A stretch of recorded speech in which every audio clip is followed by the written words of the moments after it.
When you think of the name Mercedes, what comes to your mind? Luxury, power, technology, refinement, or maybe a middle-aged man with his balding head, beer belly, and a midlife crisis that can only be solved by half-hearted glances by young pretty girls his daughter age? Well, with all of this plus more on the table, does the first generation 230 SLK stand up to the Mercedes name? Well, the short answer is no, not really. End of review, thanks for watching. Okay, but really, I don't want you guys to think that this car is a complete failure to the Mercedes name. It does touch on all the points I mentioned before, especially the part about the middle-aged man with the beer belly. It just doesn't touch on them enough for me to call it a full-fledged Mercedes. Okay, let's start with the engine. This 2001 SLK is moved by a 2.3-liter four-banger with a fancy supercharging hat on it. It produces 192 horses that gallops its way to 60 in 6.9 seconds. Miles per gallon is pretty decent at 23 city, 30 highway, not like anyone will actually get that. Now, the reason I say that is because when you drive this two-seater roadster and punch that accelerator, it really knocks you back. The sound of the supercharger whining and the force from the rear wheels get your pecker stecker and puts a smile on your face. Then, after a couple of seconds, you reach the speed limit and let off the accelerator to be treated with a sound that can only be described with one word: silence. Once you let your foot off the pedal, the engine dies down, the supercharger stops whining, and all you're left with is an empty feeling and the creaks of the hardtop. Because of this, when I was driving it, all I wanted to do was accelerate. I just wanted to feel the pull of the motor, listen to the beautiful whines of that supercharger, and anything would be better listened to than the moans and creaks of the top moving in place. Seriously, this thing moves and makes so many reluctant moans and creaks. It's like hooking up with your high school crush on your hand-me-down mattress while you keep telling her to be quiet because so help you God if your mom catches you. Now, ride quality is another area where the SLKs fall short. It doesn't have that luxurious cloud-like feeling that you get from other Mercedes. Okay, come on, dude. You didn't really expect a soft luxury ride from a sport roadster, did you? No, I wasn't expecting to be amazing, but seeing that it was Mercedes, I was expecting it to be somewhat smooth. Instead, I got greeted with what I would compare to an aftermarket coilover with a Honda Civic. Now, the car does seem to seek out bumps and holes in the road because I was feeling things I couldn't even see. Okay, wait. So the suspension lets you feel cracks in the road, and the curves throw your kidneys into the lack of bolster in the hard leather seats. So what? This is a roadster, remember? A roadster. If you want a smoother ride, get a C-Class, you commoner. Again, I understand this is supposed to be a sports car with its two little hard seats and rear-wheel drive and its game-changing convertible top, but again, it has that Mercedes name attached to it. So I came into this review with, high standards. I mean, you'd expect it to keep that Mercedes quality, right? On the side, they only made about 10,000 first-gen 230 SLKs in the US a year, and less than 10% of them were manual. How can you call this a two-seater game-changing roadster with an automatic gearbox? Oh, okay, right. It's a Mercedes, so it has that luxury ride and attached quality to its name that it has to live up to, right?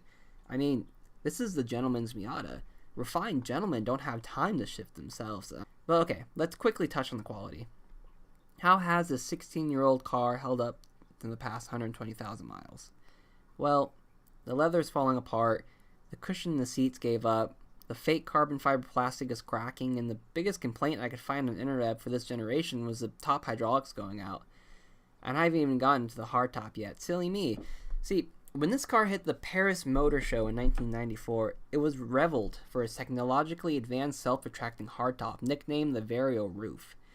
The selling point in the old advertisement in 1997, the first year they were offered to the public, actually says that the 230 SLK has the safety of a hardtop with the convenience of a convertible. So this puts it above all other convertibles in its class, right? This hardtop was so amazing to people that it literally was the #1 selling point. Personally, I'd rather it be the separating hardtop due to the noises it makes when in its resting place and the amount of money it costs to fix and replace the hydraulic system. But to each his own. Okay, I try to write these reviews from a non-biased position, and this one has been a little one-sided, so I'm going to try to finish off on a positive note. Bottom line, guys, this is a fun car to drive. I'm not going to lie, I did like driving this car. The supercharger mixed with the rear-wheel drive and the tiny body makes for at least 50 miles per gallon. And the way that the accelerator moves with your foot, it gives you a lot of control over the motor, which you can use with a shiftable transmission to hug the corners and beat your kidneys so you're peeing blood. Now, the transmission actually shifts pretty good. It's very responsive, it shifts quick, and it shifts onto the point. Yet, it is a fun car to drive.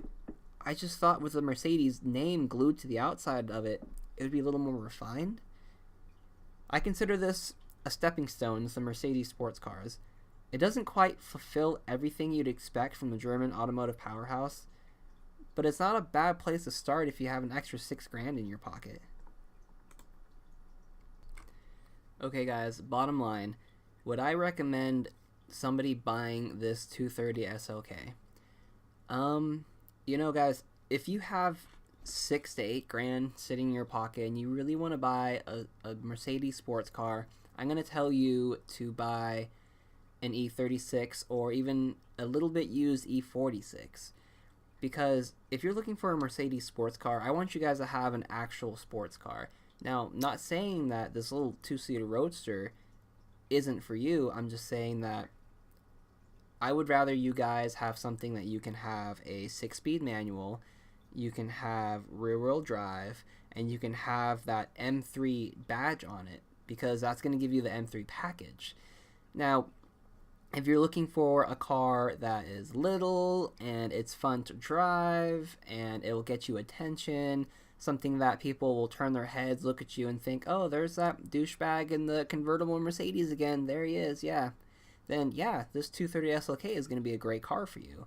But if you guys are looking for a sports car, I'm going to suggest, again, an E36 or an E46.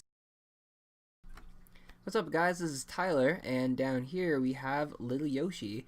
So Yoshi would really appreciate it if you guys like the video that you just watched, if you would hit that like button and share it with your friends, share it with your family, share it with your mom. Maybe your mom likes car videos. I don't know. You don't know. You don't know until you try. Yoshi's also a camera whore. Look at her. Camera whore.